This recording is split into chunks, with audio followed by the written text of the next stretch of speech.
ये जो देश देख रहे हैं आप सेंट्रल एशिया के तजाकिस्तान और किर्गिस्तान, यहाँ पर भी बॉर्डर पे लड़ाई शुरू हो गई है और अब रूस इस लड़ाई को रोक नहीं पा रहा है। किर्गिस्तान बुला रहा है तीसरे देश को। क्या भारत को तजाकिस्तान को बचाना चाहिए और क्यों भारत को तजाकिस्तान को बचाना चाहिए? तो वहीं दूसरी तरफ तिब्बत के गुरु दलाई लामा ने क्यों कहा कि वो भारत में मरना पसंद करेंगे चीन के बजाय? जानेंगे क्या है मामला, आइए जानते हैं इन खबरों को विस्तार से। इस वक्त ना दुनिया के कई देश आपस में भिड़े हुए हैं। आर्मेनिया, अजरबैजान, रूस, यूक्रेन और एक और ग्रुप है किर्गिस्तान और तजाकिस्तान। ये सेंट्रल एशिया के दोनों देश जो बेहद महत्वपूर्ण है। इनको आप देख सकते हैं, जिसकी सीमा एक की चीन से लगती है, दूसरे की सीमा अफगानिस्तान से लगती है और तजाकिस्तान की सीमा अफगानिस्तान पर काफी लंबी लगती है। दोनों ही देश सोवियत संघ के कभी हिस्सा रहे थे और जब से सोवियत संघ ने इन्हें जाति के आधार पर बांटा, उसके बाद से बॉर्डर पर ये लड़ाइयाँ होती ही रहती हैं। ये समस्या काफी पहले उसी समय से उपजी हुई है, लेकिन अचानक से ये लड़ाई अभी क्यों शुरू हो गई? किर्गिस्तान और तजाकिस्तान आपस में भिड़ गए, 100 लोग मारे गए। ये जो देख रहे हैं तस्वीरें, लोग बॉर्डर के इलाके से भाग भाग कर पहाड़ी इलाकों में छिपने के लिए मजबूर हो गए हैं। छोटे बच्चे, औरतें, बूढ़े सब भाग रहे हैं पहाड़ों की तरफ। पहाड़ों में वैसे भी जिंदगी बहुत मुश्किल होती है, पहाड़ों में पहुंचने के बाद भी उन्हें चैन नहीं मिल रहा है। पर इन सब के बीच किर्गिस्तान ने कहा है कि हमें बचाओ, हमें रोको, हमारे बीच मध्यस्थता करो। अब रूस के पास वो नहीं जा रहे हैं। रूस ने हालांकि दोनों के राष्ट्राध्यक्षों को फोन किया, लेकिन इसका कोई फायदा हुआ नहीं। किर्गिस्तान कह रहा है कोई तीसरा देश आओ, कोई अंतरराष्ट्रीय बॉडी आओ जो इस युद्ध को रोको। सबसे पहली बात कि ये युद्ध भड़का क्यों, तो आपको बता दें, दरअसल कहा यह जा रहा है तजाकिस्तान के जो राष्ट्रपति हैं इमोमाली रहमोन, ये चाह रहे हैं कि इनका बेटा रुस्तम बने इनके बाद राष्ट्रपति और ये सत्ता का हस्तांतरण करना चाह रहे हैं। पर विपक्षी दल हैं जो तैयार नहीं है। ऐसे में एक बार फिर वही चाल तजाकिस्तान कथित तौर पर चल रहा है जो चाल चीन चल रहा था कि अपनी कुर्सी बचाए रखनी है तो देश को एक युद्ध की तरफ धकेलो ताकि जनता एकजुट हो जाए और एकजुट होकर सत्ता का समर्थन कर दे। ये आरोप लग रहे हैं तजाकिस्तान के राष्ट्रपति के ऊपर। पर यहाँ सबसे बड़ी समस्या ये हो गई है कि भारत को यहाँ पर अपने हित भी देखने होंगे और क्या भारत कूदेगा इस लड़ाई को रुकवाने के लिए? तो आपको बता दें, भारत के अपने हित काफी बड़े हैं तजाकिस्तान में। तजाकिस्तान और किर्गिस्तान या फिर ये कहें कि सेंट्रल एशिया के लगभग सारे देशों के साथ भारत के रिश्ते बहुत अच्छे हैं और भारत ने इन रिश्तों को अच्छा बनाकर इसलिए भी रखा हुआ है क्योंकि भारत अफगानिस्तान की परिस्थिति से परिचित है।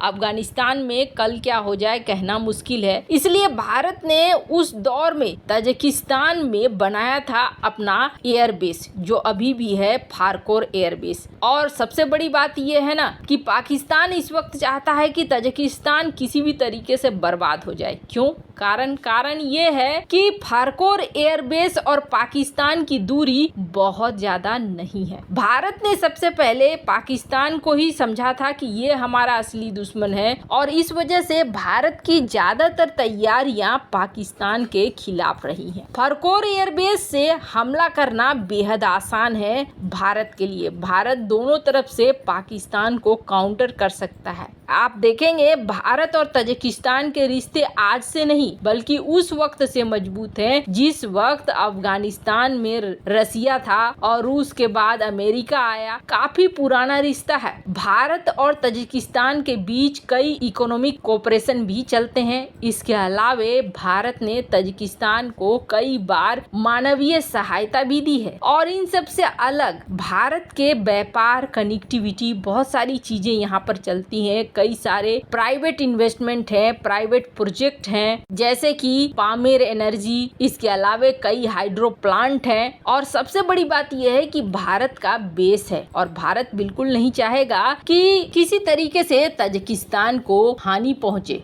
और आपको बता दें, बारकोर एयरबेस से ही पाकिस्तान बहुत ज्यादा डरता है। अब जिस तरीके से किर्गिस्तान अंतर्राष्ट्रीय मदद मांग रहा है, हो सकता है भारत इस मामले में आए। हालांकि सेंट्रल एशिया के किसी भी देश के साथ भारत किसी भी तरह की दुश्मनी नहीं रखना चाहेगा। खैर, जहां एक तरफ ताजिकिस्तान और किर्गिस्तान के बीच बवाल है, तो वहीं दूसरी तरफ तिब्बत के धर्मगुरु दलाई लामा ने एक बड़ा बयान दिया है और जिस बयान के बाद भारत कितना महत्वपूर्ण है ये निकल कर सामने आ गया है। दरअसल हाल में दलाई लामा काफी चर्चा में आए और चर्चा में आने की वजह ये थी कि दलाई लामा भारत के लद्दाख सेक्टर में पहुंचे, इसके बाद अरुणाचल प्रदेश के आसपास भी पहुंचे और भारतीय वायुसेना इन्हें अपने विमान पर भ्रमण कराती रही। इसके फोटोग्राफ्स भी सामने आए, जिससे चीन में एक अलग सा माहौल बन गया। चीन को समझ में आ गया कि भारत अब तिब्बत कार्ड खेल रहा है और ये तिब्बत कार्ड महंगा पड़ेगा चीन को। तिब्बत कितना ज्यादा इम्पोर्टेंट है चीन के लिए, ये दुनिया में छिपा नहीं है। 1950 में जब तिब्बत का अधिग्रहण किया, जब कब्जा किया चीन ने, तब वहां से दलाई लामा भागकर पहुंचे थे भारत और भारत ने तब दलाई लामा को शरण दिया। दलाई लामा तब से भारत में है और दलाई लामा ने तो जिस समय भारत में एंट्री की थी, सोचा था ये सब कुछ दिनों का होगा, बाद में सब कुछ ठीक हो जाएगा और वो अपने देश वापस लौट पाएंगे। लेकिन ऐसा कुछ हुआ नहीं और उन्हें यहीं पे रहना पड़ा। 1950 के बाद जब प्राइम मिनिस्टर मनमोहन सिंह का राज आया, तब इन्होंने मनमोहन सिंह से साफ साफ कहा था कि मैं यहाँ पर 15-20 साल और रहूंगा और मैं तो ये कोशिश करूंगा कि मैं मरूं भी यहीं। उसी बात को उन्होंने फिर से दोहराया है और उन्होंने इस समय ये कहा कि मैं भारत में मरना पसंद करूंगा, क्योंकि भारत में एक लोकतांत्रिक सरकार है। यहाँ के लोग वो हैं जो सच्चे तरीके पर प्यार दिखाते हैं, ऐसा नहीं है कि कृत्रिम तरीके से रहते हैं। मैं यहाँ मरना पसंद करूंगा, बजाय कि मैं किसी चीनी ऑफिशियल के सामने मरूं। जो चीनी लोग कृत्रिम होते हैं, मैं प्रीफेयर करूंगा कि मैं ऐसे देश में मरूं